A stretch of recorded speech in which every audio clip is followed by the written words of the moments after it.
Good morning, Astronomy 1020. Welcome to our ninth week of lecture. We're really getting into it. We've passed the spring equinox. Happy belated spring equinox.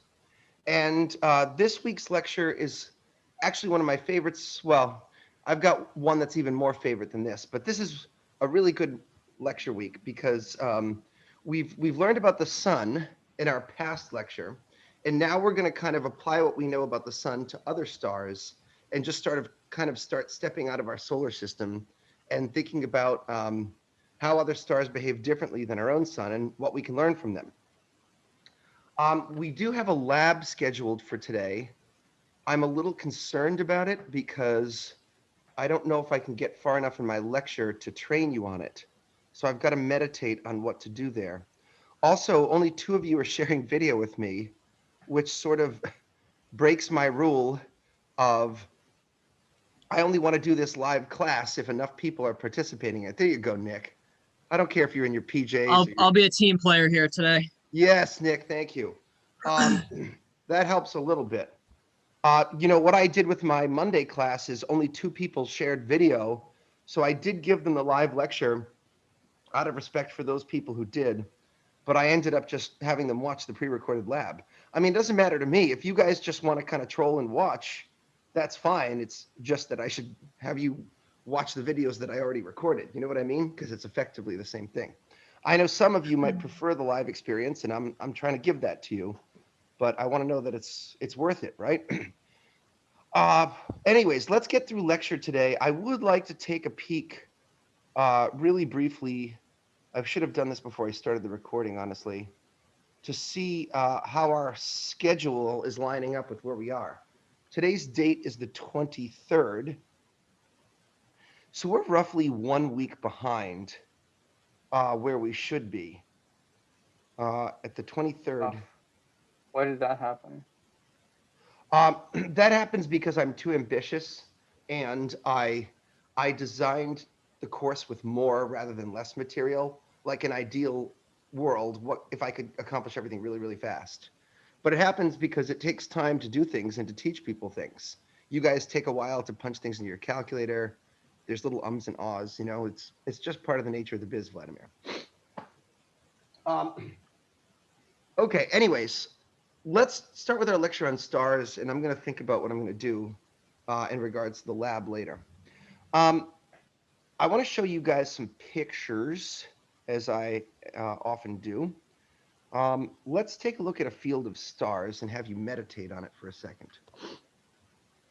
Suppose you imagine going out at night and looking with your eyeballs at a set of stars. You can see that they're not all the same in this picture.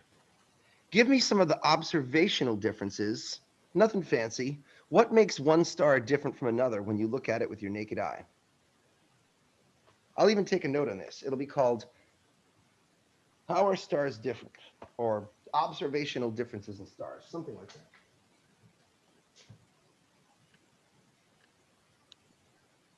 The ones that are brighter, are they closer to us?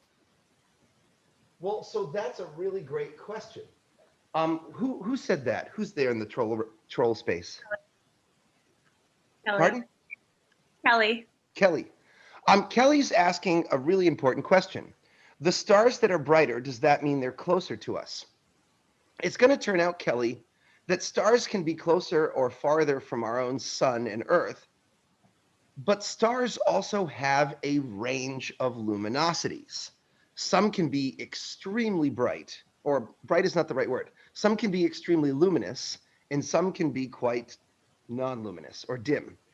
And it turns out that this is what we call in science a confound. It's when you have 2 competing variables that you have to try to tease apart through some sort of observational mechanism. For instance, let me circle this red star here. It could be that this red star is brighter on my sky because it's closer, as Kelly suggested. It also could be that this is a big fat red giant star that just pumps out crap loads more light than its neighboring stars. And that's one of the damnable things about stellar astronomy is we have to choose. That's actually the whole thing, Kelly, trying to figure that out. But Kelly, in a way, you did answer one of my questions. One of the ways that stars are different is they can be different in their brightness. Anything else? Who's in the chat space there? Their color. The color is another obvious one, and that's really important. Do you guys? Oops, sorry. Do you guys remember what affects the color? Yeah, the surface temperature. Very good. Stars are effectively black bodies. They glow because they're hot. So Vladimir, why don't you school the class here? Blue stars versus red stars, which are hotter? So the blue stars are hotter because they their surface temperature is higher. They have more energy, so their light shifts into the ultraviolet spectrum more. The fancy Professor, $10. you have a little bit of glare Yeah, on the middle of the I'm board. seeing that, Nick. Let me fix it. Buddy. This should take care of that a little bit. Sweet. That's perfect. Right. The word that you were looking for there, Vladimir, if you wanted to use, sometimes when you're trying to figure out how to say things the best, what you really need is a $10 vocabulary word, something that you paid, say, $500 to learn at the Community College of Rhode Island, something that you'd probably be paying $5,000 to learn at Brown University. And the word that you're looking for there is wean peak. The wean peaks are shorter. That's how a professional would say it. Look at slide 62. If stars are black bodies, they emit light at all wavelengths of the electromagnetic spectrum, but they do not emit all wavelengths the same. A red star like Betelgeuse might peak at the red end of the visible spectrum, or maybe all the way into the infrared portion.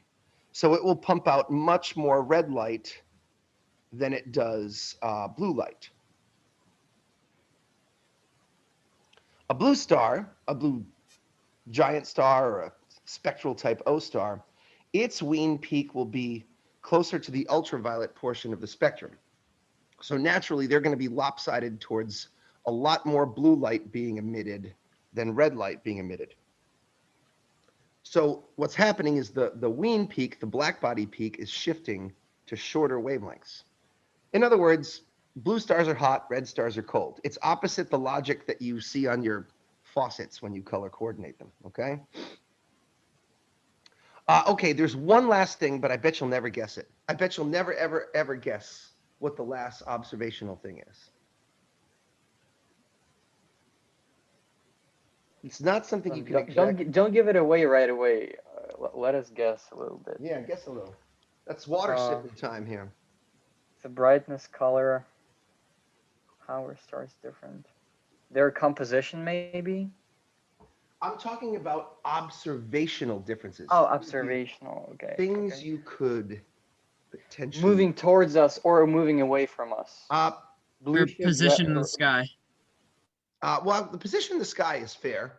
They do have different right ascensions and declinations, but we're going to put that aside for a second. I'm thinking about something else we might have learned about at some point in our class. Not blue shift and red shift, no? Nope. Although, okay. Well, actually, I never actually talked to you guys about the Doppler effect, but I need to do that at some point. That was my bad. I'm thinking of something that you could do to the light. The type of light they emit? What? Getting warmer. Like analyzing their spectrum. That's it. Their spectra? Their spectra are different. And that's going to be a very important part of this week's lecture. It turns out that the only other thing that you can do to tell one star apart from another is you can take their spectra. They have different spectra. And here I'm going to ask you a question that I hope you can remember. What type of spectrum does a star emit? I'm talking Kirchhoff's laws here. And the emission spectrum. False. Oh, of course, I confused it because the black lines in the continuous spectrum is not emission, it's absorption spectrum. Very good. And you remember that because we saw the spectrum of the sun was an absorption line spectrum. Guys, this is a very key point that I need you to understand. all stars emit absorption line spectra. You get a rainbow with black absorption lines. And in fact, the history of learning about stars, the real way that we tell one star apart from another is by studying their absorption line spectra. Nicely done, Vladimir. You got there. I'm impressed. Let me know when you guys are done with this, because I need to erase.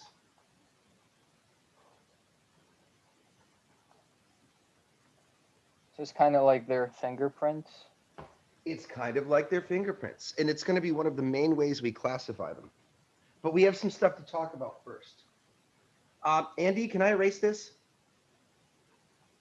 Yeah, you could erase it. All right, here I go. Okay, so when we start off our lecture on stellar astronomy, it's time for us to revisit, focus issues. It's time for us to revisit an old friend known as the inverse square law. And even though we've already done calculations and we've seen this on our test, I need you guys to think a little bit about the relationship between a star's brightness and its luminosity. In fact, I may have us calculate the brightness of a star so that you can see what's going on. Now, I also want to talk to you guys about some practical, cool astronomy crap that's not easy to learn about from a book. In the good and golden oldie days, before modern telescopes and digital cameras existed, astronomers were actually master photographers. And unfortunately, I'm old enough where I can remember, being in undergraduate and grad school, and for lab sessions, they'd actually give you old photographic plates of stars and galaxies to analyze their radiation. It turns out you can detect stellar radiation with your eye. Obviously, you can see stars. You can detect stellar radiation with a photograph, or you can detect stellar radiation with a digital camera. And in the olden days, people would actually put photographic film. Here's an astronomer at Lowell Observatory placing a bit of photographic film at the focal plane of the telescope, and then you'd load it into the telescope, and you'd point the telescope at your star that you're interested in. You'd expose the photograph, you'd keep the shutter open for some length of time, and it was actually quite annoying because you wouldn't know what photograph you got until you took all of the photos back in the morning and you had to go into your dark room and you had to apply Fixer and Developer. I know some of you take photography classes here at CCRI, so the very practices that you're learning, astronomers had to do at observatories. Here's the legendary Clyde Tombaugh, who discovered Pluto, standing here with one of his photographic plates, maybe where he's going to compare the positions of stars to see if any of them are moving. Modern day astronomers don't use photographs because it turns out that photographic paper is actually a kind of sucky light detector. I think photographs only absorb roughly 15% of the incident radiation on the silver grains. So basically you're wasting 85% of the light. And that's pretty annoying because when you're looking at very faint galaxies and stars, light is a precious commodity. Luckily, we've got more modern devices to detect light from stars. And these modern devices are actually in your cell phone. They're called CCDs. A CCD stands for Charge Coupled Device. And it's kind of like a computer screen in reverse. It's a silicon wafer with these tiny little pixel channels, or little tiny pixels, but the pixels are designed to capture light. So a photon will come down, it will hit one of those pixels. When the photon hits the little silicon wafer, it kicks a bunch of electrons off of it. And then the number of electrons store how much light was shining on it. And then the computer very quickly reads all of the chips off to the side, like a bucket brigade, and it tries to construct a digital picture from how much charge is on each pixel. Modern CCDs, which are the same, by the way, you have one inside your cell phone camera. Your cell phone camera uses the same thing. In fact, I've got a couple for astronomy. I could do a little show and tell here. Just a second, guys.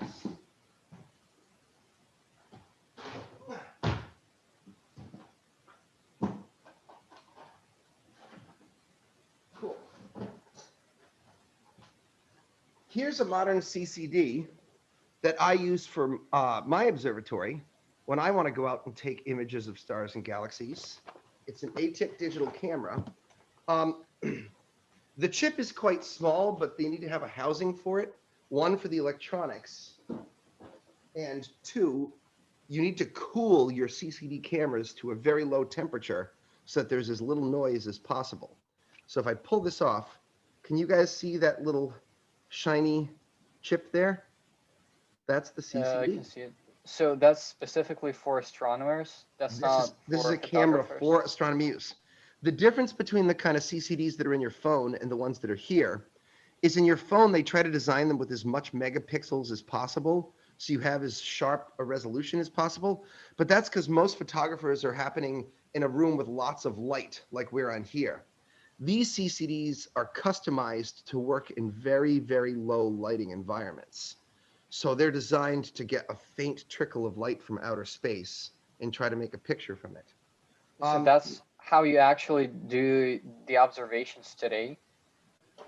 That's right. Like so you put a huge telescope and you attach that CCD to it? Correct. And Vladimir, it's not always a huge telescope. You know, sometimes when you see these totally cool, mind-blowing pictures of space, like look here, you go to like Astronomy magazine and you, okay, well, this one is Hubble's greatest hits. But a lot of times these totally badass pictures in the magazines are just taken by grouchy old men out in the deserts of Nevada who are just sitting there all night with their cups of coffee and a small telescope, you know, probably looking up at the stars and being grouchy, and then just photographing all night and processing the images. You can actually take absolutely mind-blowing pictures of space with a very modest telescope. For example, here's a picture of some amateur astronomer's backyard rig, which is actually pretty sophisticated. The telescope. Yeah, it's an amateur thing. Yeah, it's getting to the point where there's kind of a blurry line between amateur. Huh? How is that amateur? Yeah, I agree. How is that amateur? Like, okay, what is this? In astronomy parlance, a professional astronomer will be a person who is, say, a professor of astronomy and takes pictures for research purposes. Often the images and the pictures that professional astronomers take look like absolute garbage, and they're just blurry, fuzzy little pictures because they're not interested in taking a cute picture of space. They're interested in mining data from a star and learning some aspect of the physics. Usually amateurs are people who have sometimes quite a sophisticated rig, but they're trying to take like a really beautiful picture of a nebula or something so that you can show it on your website. And honestly, the lines get a little bit blurred sometimes. Sometimes amateurs are professionals and sometimes professionals are amateurs. Sometimes the amateurs know more about astronomy than the professionals. Well, not about the physics necessarily, but they'll know more about like how to actually take a good picture. So the whole thing is kind of like a Wild West. But I think we're kind of seeing that in almost all fields today, where you young whippersnappers can go on the internet and suddenly learn how to bang out a beat better than Rick Rubin. And before you know it, you're, you know, I'm trying to think of some, you're Bad Baby and you're doing a rap show at Carnegie Hall. Who knows? You know what I mean? Like, it's kind of a thing that's happening everywhere because of the democratizing nature of the internet. So that's a good thing. Anyways, the reason why this is amateur is because, look, it's clearly in some dude's backyard. This is not a professional observatory, okay? It is a pretty good-sized telescope for an amateur. The telescopes that professionals use are way bigger than this. My first time going to the 61-inch on Mount Lemmon in Tucson, Arizona, guys, I swear to God, I felt like I was in Star Wars. The telescope was the size of a school bus. And it's so big that you have to lift the platform up on hydraulic levers and inject liquid nitrogen into the chip. It was a mind-blowing experience for a little dummy 21-year-old me, okay? If you could choose, how big of a rig would you want if you had a backyard? Something like that? Oh, I'd want bigger than this. I'd love to have a plane wave. Would you settle for this? I would, although I have to keep in mind that I'm in a very lucky position, Nick. Because I am employed as an astronomer at CCRI, we actually have an observatory that's bigger than this in our backyard, and I'm like basically the only person with the keys to it. So I actually already have a telescope bigger than this. It's not mine exactly, it's CCRI's, but for all intents and purposes, I can just go and use it whenever I want. I also have a small 8-inch telescope. But no, if I could really, oh my gosh, if you really want to know, if I could have, You're an amateur. I guess I'm somewhere in between. You know, I operate in a very strange neither world. You know, I'm not logging in time in the Hubble Space Telescope, but I also do some research. Not much, but I do some. If I could really have anything I wanted, well, a plane wave 1 meter telescope, Nick. This was what I would want in Yeah, my I bed. remember you mentioning it. Yeah, I try to mention it every class just in case I ever have some rich students who want to reward me. Okay, so any of you guys got a spare 500,000 sitting around? Okay, anyways, look, this is Nick. This is what I would want. You can attach a CCD camera on. This has a Naismith focus. You can attach a CCD camera on one side and a spectrograph on the other, so you can simultaneously take pictures and spectra of stars. Yeah, it looks Booyah! more modest than the previous one, but I suspect there is more Oh to yeah, it. it's about the optics. If you were standing in front of this thing, you would realize, like, look at this is the height of these people. This Okay. is a serious operation. Okay. Anyways, you know, if you were Bill Gates, you could buy a really damn big telescope. The only thing stopping him is just lack of interest in astronomy. In any case, I'm digressing here, gents. So, and ladies in the background, let me share my screen again. Share screen. Okay. So I wanted to point out, Vladimir, the original purpose of this picture before I got hideously sidetracked, function F5, slide 5, is this guy's actually got a pretty dope setup because look at this. You know, he's got a kind of pick-off mirror. This is just the little finder telescope to help you locate the star. The main starlight comes in here through the dish, and it comes down here. But he actually has two things at once. He has an eyepiece, so he can actually look through with his eye and enjoy the pleasure of looking at the moon or the sun, or not, probably not the sun, but he's looking at stars or galaxies. And his CCD camera is right here attached to it. And do you see this little knob? He probably flips this back and forth. So what he'll do is he'll be looking at something cool, like a cool star cluster, and then he'll say, oh, maybe I want to take a photograph of this, and he'll flip that little lever, and then the light is going to the CCD, and he'll expose the images, and then they'll go right over here to, this looks like a Windows 95 machine or something. This is some computer system that was probably invented before you were born. In any case, he's got you know, a computer here where he can read out the digital images and store it. So a pretty sweet setup. Let's take a moment to think about how bright stars are. Let's revisit an old friend. How bright is a star? To answer this question, we're going to bust out an old friend known as the inverse square law.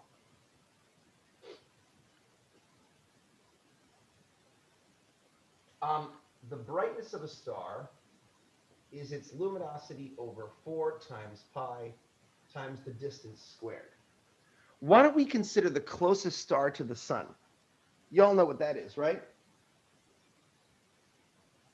Alpha Centauri. Very good. It turns out that Alpha Centauri, just by a crazy coincidence, Alpha Centauri has almost the exact same luminosity as our own sun. So luminosity of Alpha Centauri is 4 times 10 to the 26 watts, which is the same as the sun's luminosity. And do you remember the distance, Vladimir? 4.4 light years. Nice. 4.4 light years. Let's go ahead and convert that into meters. We'll do it quickly. I'm going to give you guys a conversion factor that turns out to be 9.5 times 10 to the 13th. 12. 15th. 12 kilometers. 12 kilometers. But that was my next point, Vladimir. If we want to go right from light years to meters, it's 9.5 times 10 to the 15 meters per light year. try to remember or write down that conversion factor. That conversion factor from light years to meters is very helpful. Okay, punching things into calculator is a you job. I already have my degree in science because I already learned how to punch things in. You guys got to train. So tell me how many meters that is.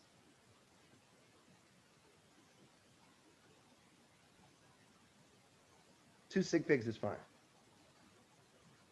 4.2 times 10 to the 16th meter. All right.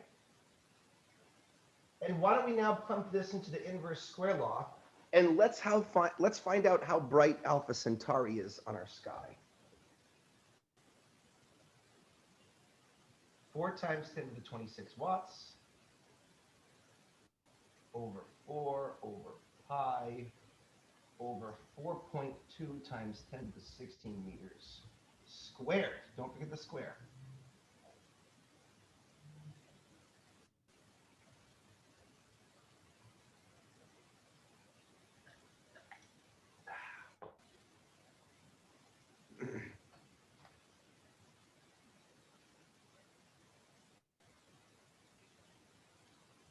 Hey, Mateus. Nice to join us. Sorry, I had another class. That's okay. I'm sure that class is way less cool than mine anyways. It really is. We're learning about stars today, Mateus, and we are in the process of trying to calculate the brightness of Alpha Centauri. Any of you other galoots got a number for me? Yeah, I got 1.8 times 10 to the negative 8. Okay, let's just Watts round it per high to 2 times 10 Okay, minus 8. What are the units? watts per meter squared. Excellent. Hey, Nick and Andrew, did you get that? I'm kind of rusty with punching the stuff into the calculator, so Do you? Well, then we should talk about it then, Nick. That's what I'm here for, right? You want to follow along with me? I suppose, yeah. Okay. So would you 4 exp26 Be times 4 or No. divided by 4 times pi. No, Nick, that's where you're going wrong. Look up here, buddy. Watch my moves. You've got to go divided by 4, divided by pi, divided by 4.2 exp 16 square key equals. Yeah, I got that. Yeah. Okay.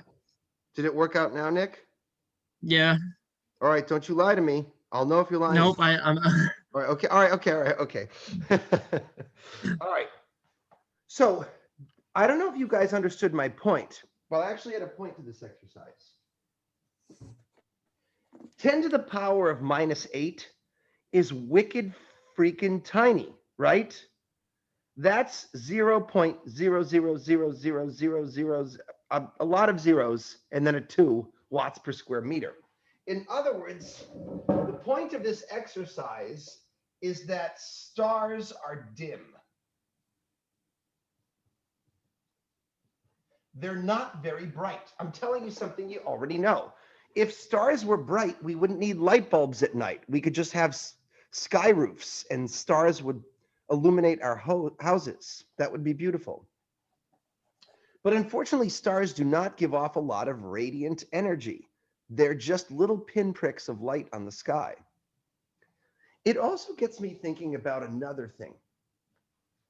I told you guys that photographic films are only sensitive to about 15% of the light that hits their surfaces. A modern CCD camera, like even the one that I held in my hand, they can collect 99.9% of all the light that strikes their surface. In fact, a modern CCD is so efficient that you are effectively counting every single photon you get from the star and directly measuring the radiant energy in watts per square meter that comes from your star. So does that mean you can see the Andromeda galaxy? Oh, you can clearly see it with a long exposure photograph. Wait, I don't follow your logic there, Vladimir. Why wouldn't you be able to see Andromeda? because it doesn't emit enough photons per second for our eyes to see it. For our eyes to see. But a Yes. CCD camera is way freaking more sensitive than our eyes, number one. And number two, the diameter of that typical telescope is way, way bigger than your eyes. Vladimir, never forget that a telescope is a light bucket. It's like a rain barrel. You're just trying to make your aperture as big as possible. You grab as many photons. And remember, the shutter speed of your eyeball is fixed. The human eye shutter speed is a 60th of a second. It's true that in a 1/60th of a second exposure, your tiny little 2 millimeter pupils cannot capture enough light from Andromeda. But if you have a 0.4 meter telescope or a 16-inch telescope, and you take a 30-second exposure, well, then your picture of Andromeda is going to look pretty good. It's going to probably look like this. In fact, I hate to tell you this, Vladimir. Back in the day, you see, you're remembering some of the things that I would tell you. This is what a modern photograph, like an amateur photograph of Andromeda might look like. Pretty sexy, pretty cool. Believe it or not, Vladimir, Andromeda can be seen with the naked eye if you're in a dark enough sky and you know where to look. So there are actually only two galaxies that can be seen with the naked eye. One is Andromeda. One is the one is the Triangulum galaxy. And I think you can see the small and large Magellanic clouds. So there's a couple that you can see with your naked eye. But your eye, you can, like, I remember I saw Andromeda with my naked eye when I was in the deserts of Arizona and I was on top of a mountain. Then I could see it. But I couldn't see all of this cool spiral arm stuff. All that I could see was just barely a fuzzy little smudge on the sky. I could see the nucleus of the galaxy, but that's about it. Do you see this over here? That's another galaxy in the background. That some Magellanic cloud? No, this galaxy, Andromeda, is also known as M32 or M32. I mean, the small one. It's the small one. This is a smaller galaxy. I think it's a small elliptical galaxy. It's actually one of the, sometimes big spiral galaxies have little dirtbag galaxies that kind of orbit around them. So this is a little dirtbag galaxy, okay? They call them dwarf.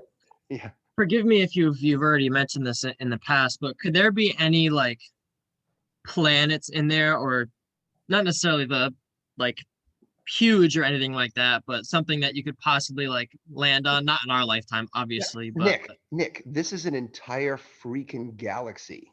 It contains like 1 trillion stars. There are definitely planets buried all throughout there. I would bet my life on it, right? I would bet my damn life on it, because the probability that out of trillions of stars, and we now know most of the stars in our own galaxy have planets. So probably all of those stars have planets. And out there somewhere, there's probably some real big ones, bigger than you've ever even imagined. So yes, the answer, and yes, but Nick, I don't know about going there and landing on them, because this thing is 2 million light years away. yeah, You're going to need a pretty zippy spaceship to get out there, okay? All right. I have another point to make about the inverse square law. You can always measure the brightness of a star using a CCD camera. So what the hell good is this formula? No real astronomer ever bothers to calculate the brightness of a star, because that's lame. You can just go to your telescope and take a picture of it, and you can measure the brightness. Why would you do math when you could play with telescopes? You know? The real purpose of the inverse square law is something else. It's to try to determine the distances to stars, which is one of the hardest things to do. Let me now do some algebra and rearrange this formula into a variation known as the luminosity distance formula. I'm going to erase here, okay, everyone?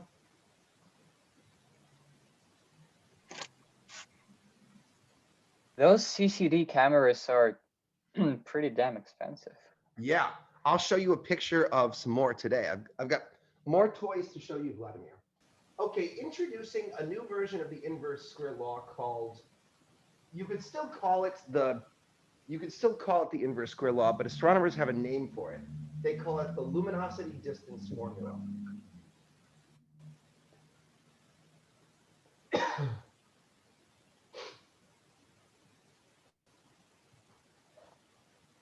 algebra, and suddenly you get this equation. The distance to the star is the square root of luminosity over 4 times pi times b. You'll probably be asked to use this equation in your homeworks and in your exam. Okay, let me explain what this means for anyone who doesn't speak math. 3 bullet points.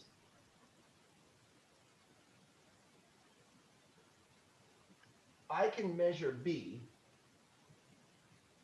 say with a CCD.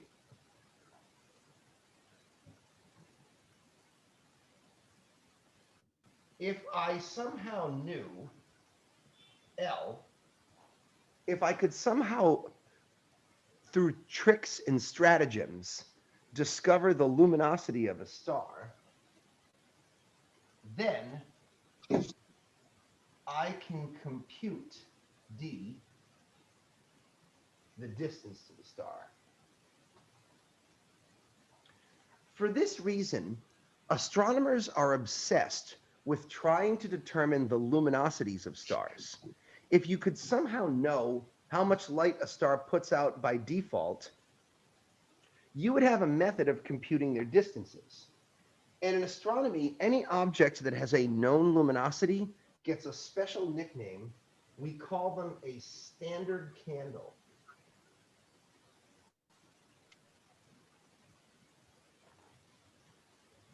A standard candle is an object of known luminosity. But it's not so easy to determine standard candles. Sorry, it looks like you guys are copying, so I'm going to back off for a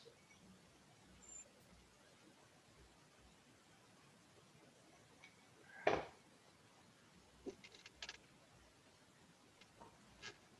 I might do it on time here. Okay.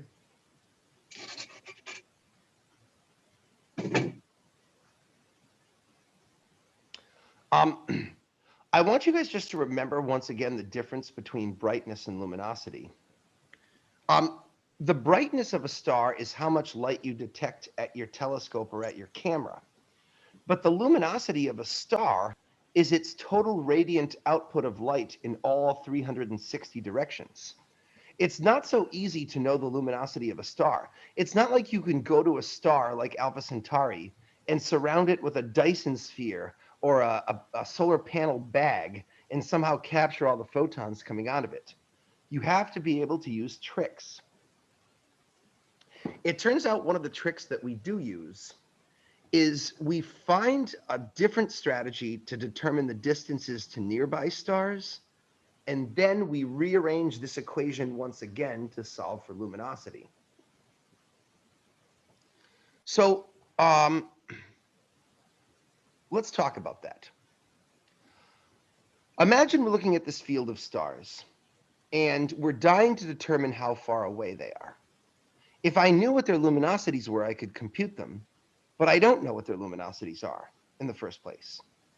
It turns out that if any of these stars are really close to Earth, like Alpha Centauri, there is a method based on geometry that we can use to find their distances independent of the amount of light they give off. So here's an example of some of those nearby stars. This is what is known as our local solar neighborhood. We are orbiting the sun here, and there's a number of other quite famous and not so famous stars that are located close to the sun. It took us many years to determine this.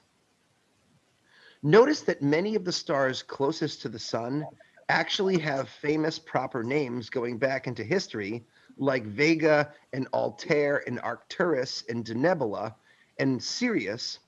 That's because it turns out that when stars are closer to the Earth, yes, they do end up being significantly brighter. And because of that, they're more noticeable in the sky. And because of that, ancient Arab astronomers kept track of them. Hey, someone's sniffling and shuffling around, and we got to talk about muting. Who's not muted themselves? I'm going to find you. I'm going to find you. Zach. Hey, Zach, hit your mute. All right, I hit it for him. Okay. Now that Zach's shuffling and snuffling has been taken care of, Hide non-video participants. Wait, Okay. is this geometry trick? Oh, one day I watched a video about the parallax angle. Is that it? No? Yep. Yes. Yes. It's parallax. Got it. And we can all practice with parallax here. Just put your thumb out at arm's distance, right? Just do this. And now close one eye and note the position of your thumb, and then just blink your eye back and forth. What do you see happening with your thumb? It's shifting. And that shift is called a parallax shift. Let's look at a picture of it, and let's draw a picture of it. I'm going to use this to derive a new formula. So here's the basic setup. The basic setup is you have a red star, which is close to Earth. You have some more background stars, which are far away. When Earth is in this position in July, the star appears projected at position B. 6 months later in January, that star is projected against position A. Why don't we try to draw, excuse me, let's draw a picture. Oh, by the way, this is what an animation of parallax looks like over the course of a year. As Earth moves around the sun, all stars will undergo some amount of parallax shift, but only the very closest ones have large enough parallax shifts to measure. Stars that are really, really far away effectively have such small parallaxes that there are no parallax at all. Let's try to draw a picture of this, because a lot is going to depend upon this piece of business.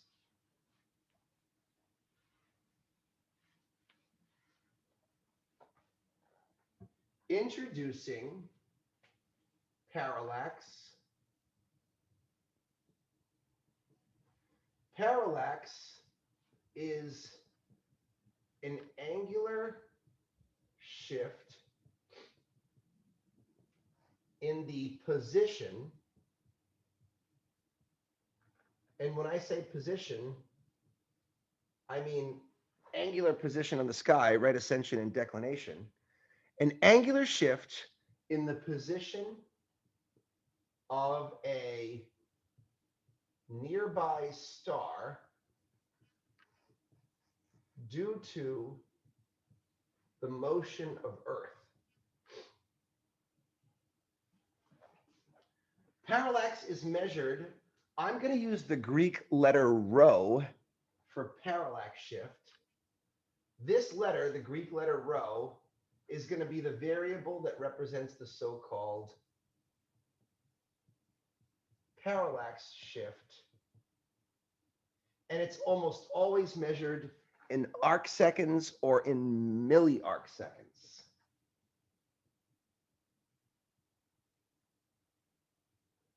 Remember, guys, arc seconds is a double apostrophe, right?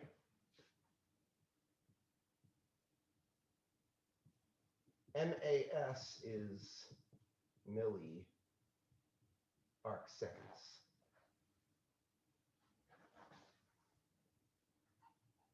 Parallax shifts are wicked, wicked tiny. Here's another bullet point that we need to know about. The purpose of the parallax shift is you can find the distance to the star. And I'm going to say a word that doesn't really exist. You can find it cleanly. It's a clean measurement of distance. What does cleanly mean? It means you don't have to make any assumptions about the physics of the star. It's just basic old-fashioned Euclidean geometry. We know it works because it's worked for thousands of years. So I have a question. Yeah.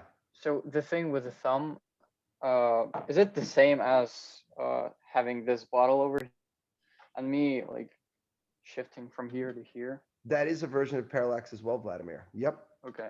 It's That's just exactly the same. solidified.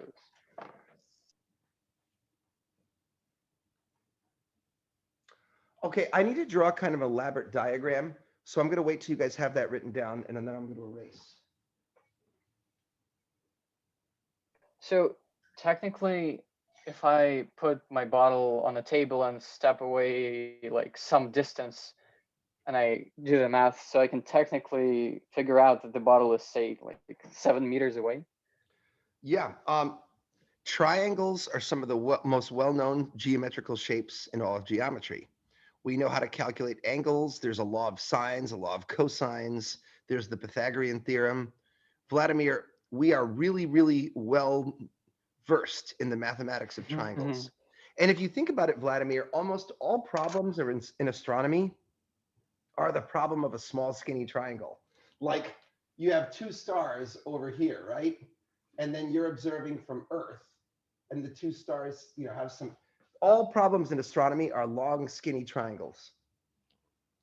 Let's draw one of those long, skinny triangles right now. Andy, can I erase? Yeah, you can erase. Thank you.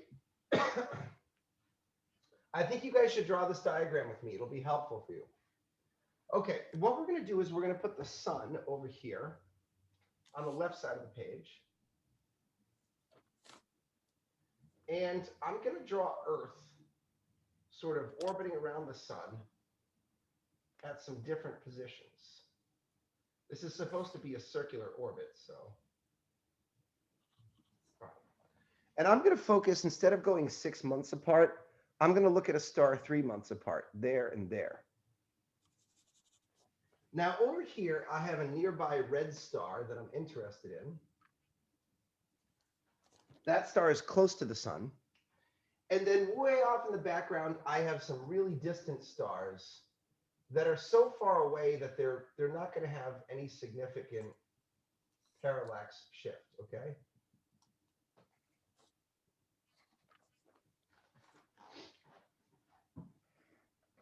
All right, first let's draw a line that connects the Earth here to the star and see where it's projected.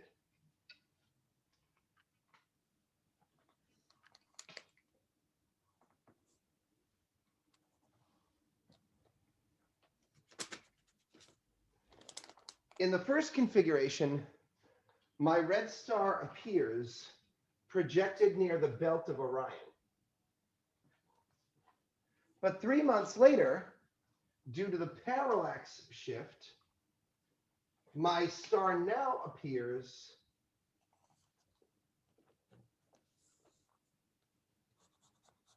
oh, shit. Sorry, my ruler wobbled. Hold on. 6 months later, my star appears at the foot of Orion, near Rigel.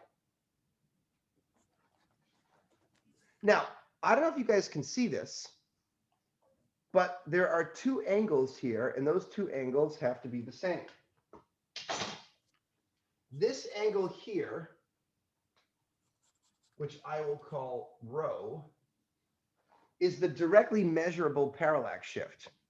And what I would do is I would take a picture of Orion 6 months apart. I'd see the star there in January, and I'd see the star there in April or something like that, okay? And I'd measure this angle. But I want you guys to notice that that angle there is the same as that angle there by something called alternate interior angles. It's a theorem from geometry that either you never learned or you did learn and forgot about. But honestly, you could relearn it in 50 seconds because it's kind of common sense. If you have two straight lines and they intersect like so, the angle in here and the angle in here are obviously going to be equal to each other.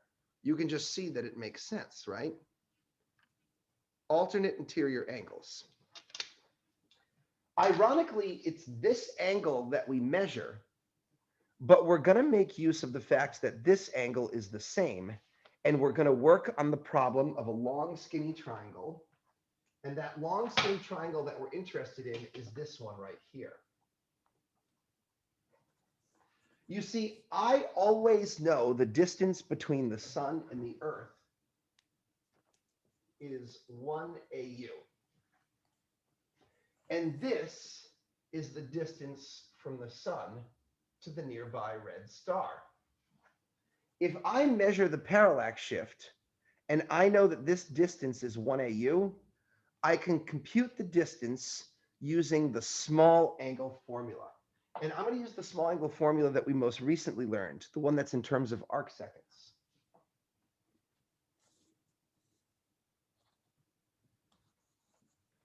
I referred to it as the small angle formula part 2.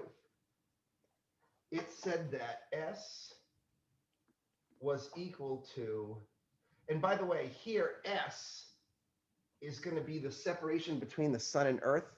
Remember that in the small angle formula, S is the separation between the two objects at the edge. So S, which is 1 AU always, is going to be alpha times D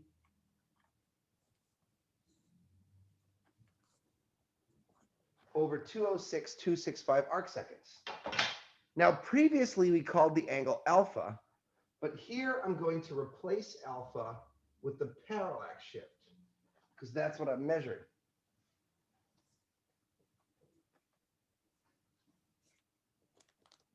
Okay. Now I'm going to solve for the distance to the star, which is what I'm interested in. I'm going to flip 206,265 up and parallax shift down to get this formula.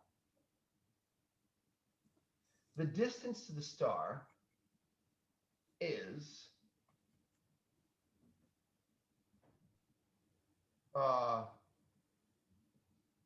206,265 arcseconds divided by rho, the parallax shift, times what AU, right? Students, if I measure the parallax shift in arcseconds, what units will the distance have?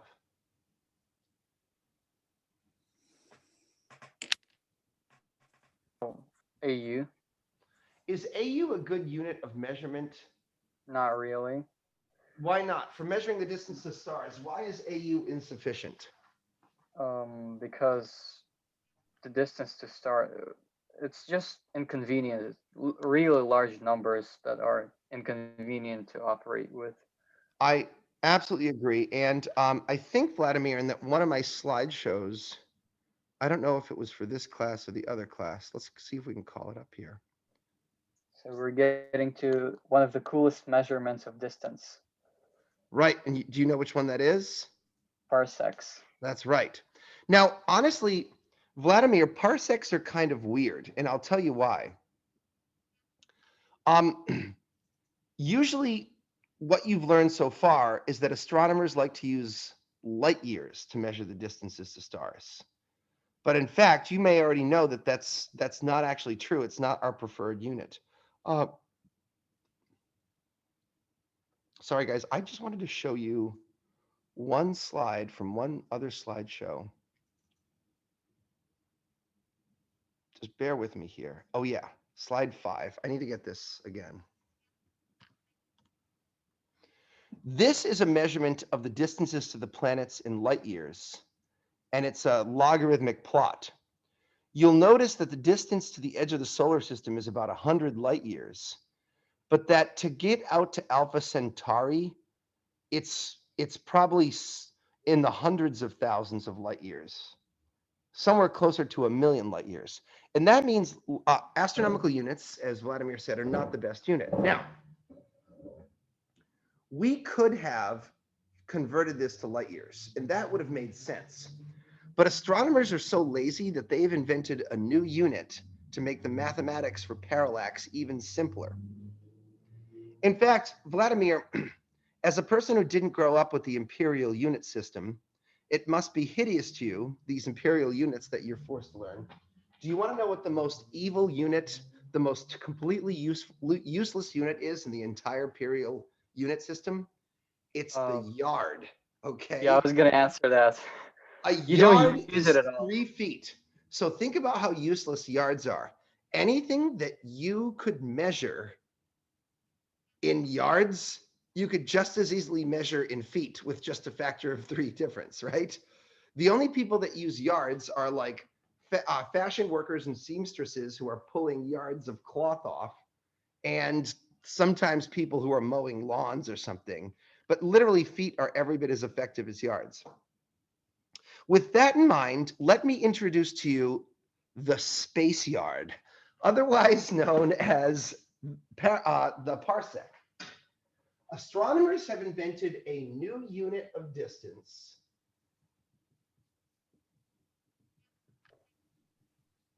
it's known as the parsec, or 1 PC. And 1 parsec is equivalent to 3.26 light years, making a parsec the equivalent of a space yard, okay?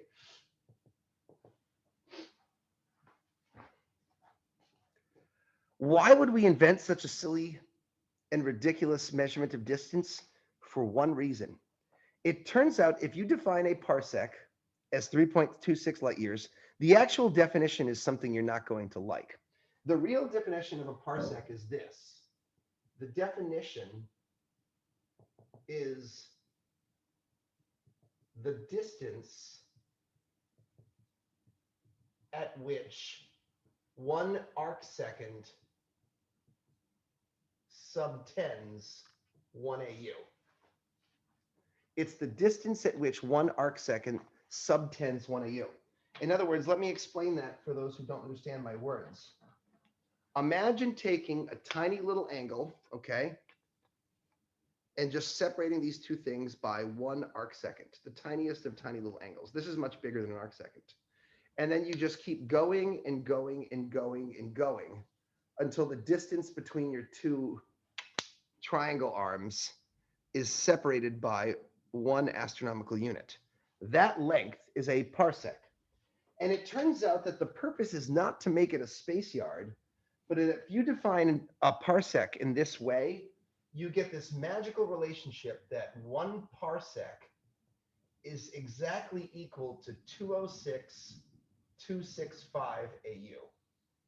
That's the real purpose of a parsec, okay?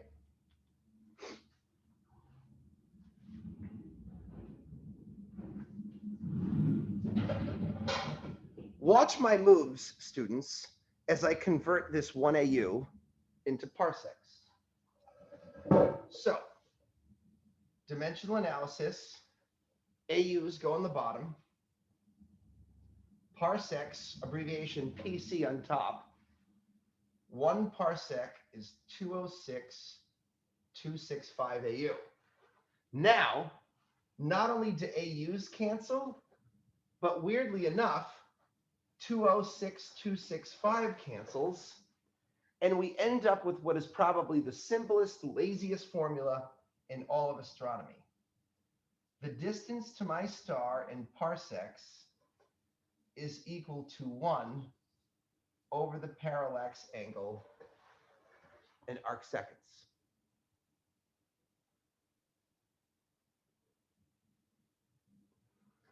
Box that formula up. That's a critical formula for this class. It's a critical formula for astronomy. Same thing.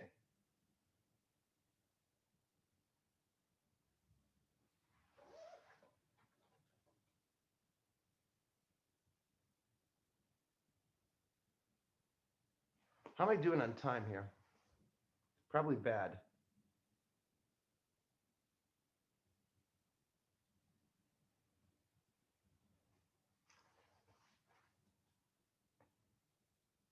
Yeah, it's because we distracted you so much. That means you were engaged and you were having fun. I consider that completely worth it.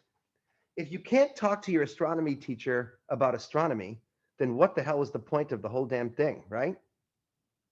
It's a good point.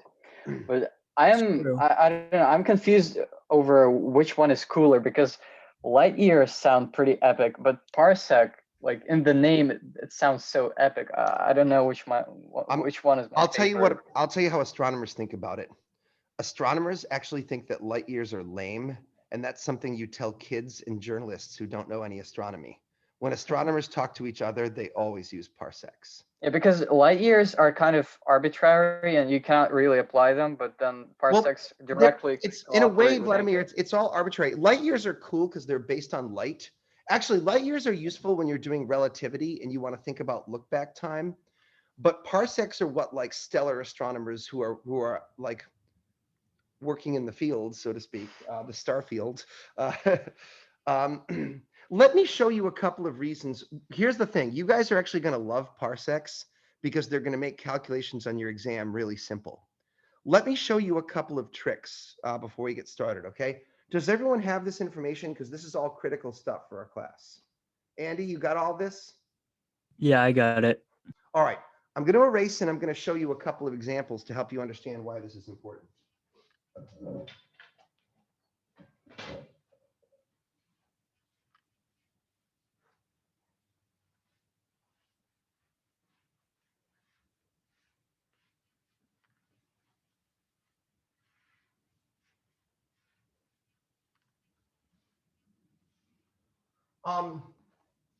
Let's try an example with the parallax formula, and then I want to try some other examples that'll help build on this. So let's pick a fun, famous star that we see in our sky. There's a star called Procyon.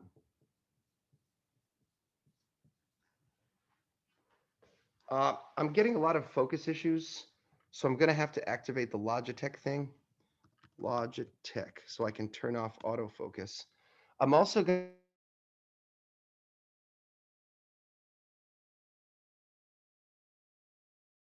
I don't think we can hear you anymore. Yeah. How about now? Every time I open up that Logitech now, it bumps my. You can hear me now, right, Mateus? You're back. You're back. Okay, I'm back. All right, so autofocus is deactivated. That's good. Let me just quickly type in Procyon. I try to pick different stars so that I learn things along the way.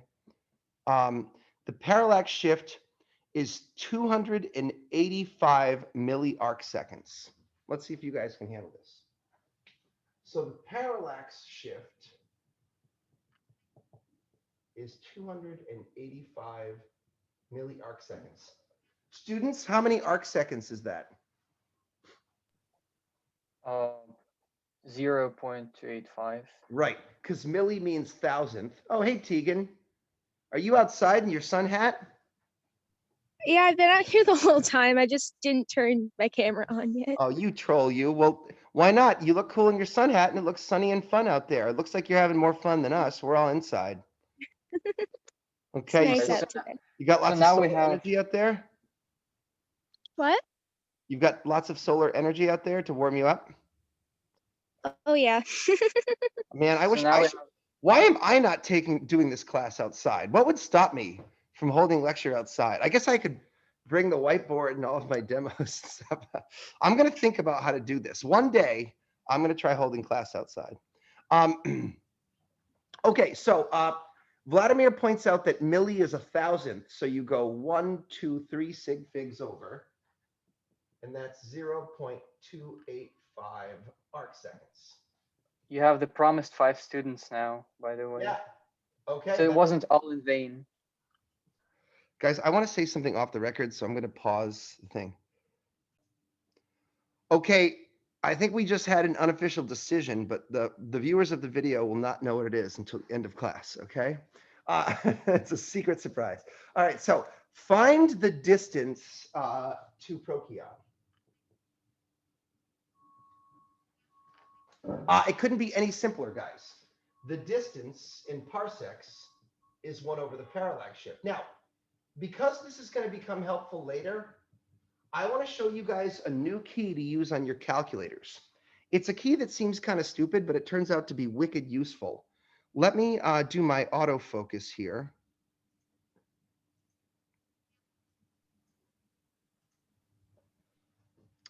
It's called your reciprocal key, and it's the 1 over x key. Really, really handy.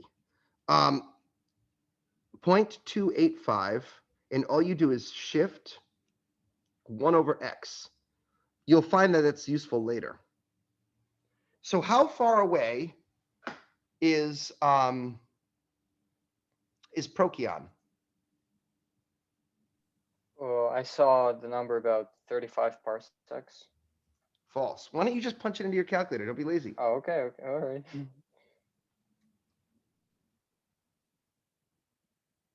Ah, 3.5 parsecs. My bad. How many light years is that? About 11.4. Yeah. 1 parsec is 3.26 light years. 11.4 light years, okay? Procyon would be an example of a star that is in our so-called local solar neighborhood.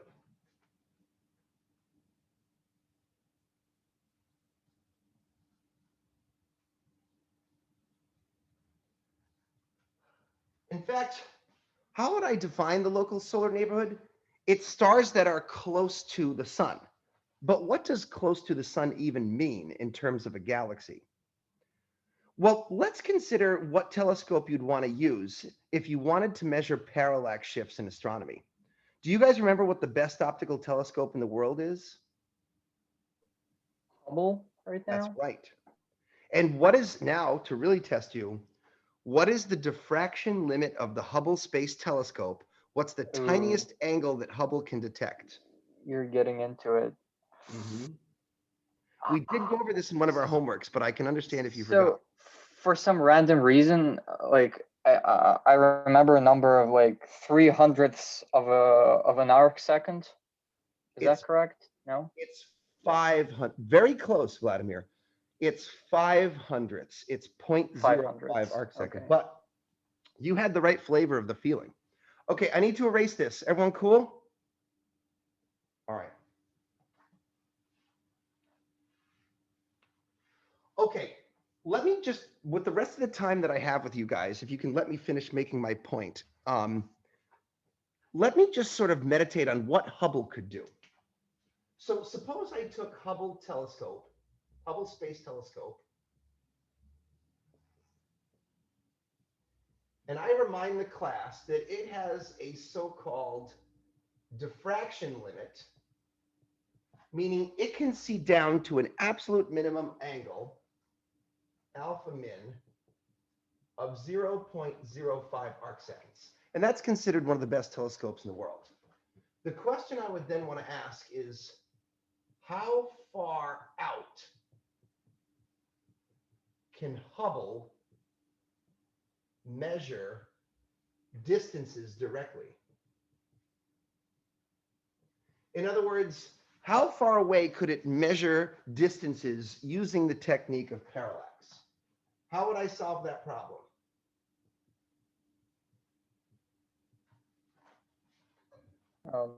Kind of the same way you did the previous one. Exactly. No tricks here, guys. Distance is 1 over the parallax shift. Let's assume that Hubble could measure a parallax shift of 0.05 arc seconds. You might even be able to do that in your head, or if not, use your calculator. So 20 parsecs. And if you figure that a parsec is a space yard, wait, is it 20 or is it 2? I think it's. I don't know. I tried to do it in my head. Probably 200. No, wait, hold on. You might be. No, you're right. You did it correctly. And then 20 times 3 is 60, right? Really loosey-goosey, if we think of a parsec as a space yard, then that's about 60 light years. That's how far away Hubble could measure the distances to stars. I want you to now look at a diagram of the Milky Way galaxy with me. What fraction of our galaxy can Hubble reliably measure the distance to stars out to? Holy crap! Less than 1%, probably. Like it could barely find the stars in this little pixel here, right? In fact, I would say, Vladimir, the answer is 0%. You basically can get like a handful That's more precise. Yeah, more precise is actually 0%. Because how would you get to any of these stars? And that's the best telescope in the world, right? Guys, for years, this was true. For years, Hubble was the best space telescope, kind of. And you could only measure reliably the distances out to maybe a handful of stars, and every single paper in astronomy that had to do with stellar astrophysics or galaxy stuff or quasars, it all depended upon the measurements of the distances to those stars. Until we got smarter and we actually figured out there are tricks you can use to get better measurements of parallax. Now, this is the kind of thing you might learn in a more advanced class, but I think you guys might find this interesting, and I want to teach you some stuff that's going on in the modern astronomy world. So see if you can handle this little tidbit with me, and let's see what you think. I'm going to tell you about the history of parallax measurements, which to some of you may be a bit of a snooze fest, but let's just sort of see if you can get into it. When I was a student in the 90s and the zeros and stuff, F523, the best instrument for measuring parallax was actually not the Hubble Space Telescope. I lied to you shamelessly. It was a special satellite known as the Hipparcos satellite. And they launched it in 1989. And by some tricks of engineering, which is over my pay grade and I cannot explain, they managed to measure parallax shifts down to a 1 milli-arcsecond resolution. This allowed them to precisely determine the distances to 100,000 stars out to a distance of roughly a sphere whose radius was 3,000 light years. This is the paper that everyone had to reference, and every single research paper in astronomy depended upon the parallax measurements to these stars. So for years, if you go back and look at their research papers, they always have to quote the Hipparcos paper to get the distances to those nearby stars. Then, with more modern CCDs, a couple of years ago, they actually launched a new satellite. And I'm mentioning this to you because I brought up CCDs earlier. The new hotness in parallax measurement, and this is a really big deal in modern astronomy, is the legendary GAIA satellite, which was literally launched like 2 or 3 years ago. And GAIA is famous for being designed as a next generation parallax measurement tool. And it's famous for having the largest CCD camera ever built in the history of technology, a 1 billion pixel CCD sensor. So forget about your 20 megapixel camera. This is a gigapixel camera, 1 billion pixels. And this thing is so sensitive, it's a marvel of modern day engineering. I challenge you to read the Wikipedia page about it if you want to learn. But, oh, by the way, they also launched it on a satellite and put it really far away from Earth so no light pollution would affect it. They actually dropped it in one of the Lagrangian points. So it's balanced between the gravitational pull of Earth and the moon and the sun, and it just kind of sits there in place in the dark. And this Gaia satellite, where's the data here? Look at this. It can measure parallaxes down to 10 micro-arcseconds. It can reliably and perfectly measure the distances to 1 billion stars out to a distance of 300,000 light years. And what that means is it can now pinpoint and precisely get the distances to basically every star in the Milky Way galaxy. And not only in the Milky Way galaxy, but remember that the Milky Way galaxy is surrounded by these small little dirtbag galaxies, and they're known as the small and large Magellanic Clouds. Here's a little map of it all. The large in function F5, the large and small Magellanic Clouds are actually only about 50,000 light years away. So you can actually measure the distances to almost every star in the Milky Way, which is 100,000 light years in diameter, and basically some of the nearby galaxies too. And it doesn't depend on any knowledge of physics, any assumptions, just a perfect measurement based on geometry itself. Gaia is the new hotness in astronomy. It changed the results of almost every research paper overnight. Do you know it changed our measurement of the age of the universe? As soon as Gaia published its results, the Hubble constant changed, the expansion of the universe changed. It's just this simple, dumb little thing, parallax. Everything in astronomy depends upon it. So overnight, every single parameter in astronomy had to shift. This is like the heavyweight champ. This is heavyweight champ stuff. Believe it or not, it's hard to explain it all to you now, but it means if you're a young person like you guys are, and you're going into, obviously not everyone here is going to go into astronomy, but if you did, there's all kinds of cool research opportunities that you can now do with backyard telescopes, because we know the distances so precisely that if you just measure their brightnesses with your backyard CCD, you can do cutting edge astronomy from your amateur astronomy dome right there at CCI or something. And I think that's pretty cool that it's giving little guys a shot to get in on the action and do some hardcore science. I like that story. Okay, so we're getting close here. It's 1:30. I guess I'm done. I ran out of time. It's now time for a special announcement to the class. We decided during our secret cabal that, considering that I screwed up last week and I did not post the video and the homework, that many of you still need to catch up on that assignment. Would that be true for any of the people I'm seeing here? Have you guys, do you still need to catch up on that assignment, that homework session? Yeah. Okay. Some people in the background, like Kelly, said so as well. With that in mind, and because we're not quite ready for the lab today, I am canceling lab for the week. Woo! I will not be canceling homework, okay? We are gonna do homework on Thursday. Does everyone understand that? All right. Yeah. I'm gonna cancel lab 9 and I'm gonna put it off till next week. And the idea is that will free up time for you to go back and do last week's homework that you didn't do. And if you did do it, then go play in the sun, okay? Does everyone like this? All right. We had some fun learning today. It was great hanging with you all. Please come and share video with me on Thursday so that I'm not lonely, okay? I'll take care and I'll see you guys Thursday at noon. Thanks, Wait, Professor. so we don't keep the lecture going? I'd like to, but that would defeat the point of giving you guys a chance.